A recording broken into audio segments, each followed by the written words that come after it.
Historia de la independencia de Guatemala.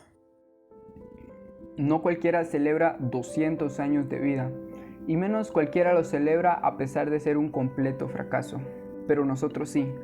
La frase que dice "todo cambió para seguir igual" queda perfecta para describir lo que pasó con la independencia de Guatemala. La independencia de Guatemala no fue un acto de heroísmo en busca de la libertad y de construir una nación. Fue más bien algo así como cuando una finca cambia de dueños. En la operación todo siguió igual.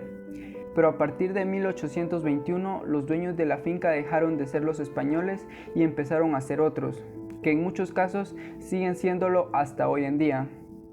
Antes y después de la independencia, el Estado español y después el guatemalteco se organizaron bajo la misma lógica.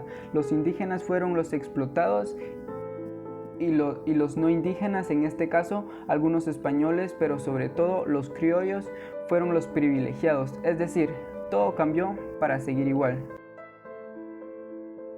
Porque en la independencia de Centroamérica y de Guatemala no se trata de cambiar los cimientos del orden colonial, sino de acomodarnos a un nuevo contexto, donde los mismos siguieron mandando. Y es que aún y cuando en otros lugares los movimientos independistas significaron grandes cambios estructurales en la forma en que se ejercía el poder y se buscó construir sociedades más civilizadas y solidarias, en Guatemala no sucedió así.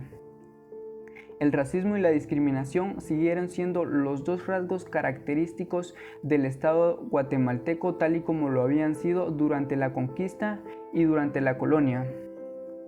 Lejos de poner en práctica valores como la libertad, la igualdad y la fraternidad, como había sucedido en la Revolución Francesa en 1789, o sea, casi 35 años de la independencia de Centroamérica, en Guatemala se instaló un modelo de funcionamiento basado en una organización piramidal, nada igualitaria y nada fraterna. En esa pirámide, la clase dominante, integrada por españoles, por criollos, por religiosos y por militares, se puso por encima de los mestizos y mucho más por encima de los mulatos, negros e indígenas, que eran la clase dominada, o sea, eran los esclavos y sirvientes de los españoles.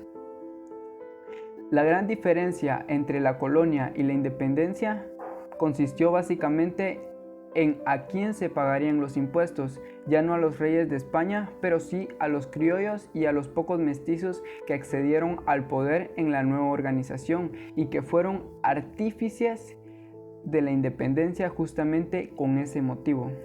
Es decir, 200 años antes de ahora, la idea de pagar la menor cantidad de impuestos y como consecuencia acumular la mayor riqueza posible ya era un rasgo característico de la sociedad dominante guatemalteca, un comportamiento que persiste hasta nuestros días, pues Guatemala es uno de los países donde los ricos y poderosos pagan menos impuestos, lo que se traduce a tener un Estado débil y sin capacidad de hacerle frente a sus grandes responsabilidades.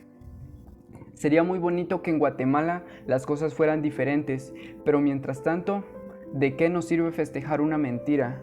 Si las cosas no están bien, ¿qué tenemos que celebrar? Si los niños están muriendo de hambre, vivimos en un territorio dominado por el narcotráfico, las maras, el crimen organizado. ¿Acaso celebramos que somos un país donde la gente es más pobre? Porque mientras no todos tengamos acceso a la educación, al agua, a la salud, al desarrollo, aquí simplemente no hay mucho que festejar. Esto es un poco de la historia con la que se ha forjado la guatemalidad. Una historia que muchos ignoramos, pero que a punta de actos cívicos y propaganda patriotera, mezclada con la necesidad de sentirnos orgullosos por algo que es legítimo, se nos metió en la cabeza a muchos guatemaltecos desde muy pequeños.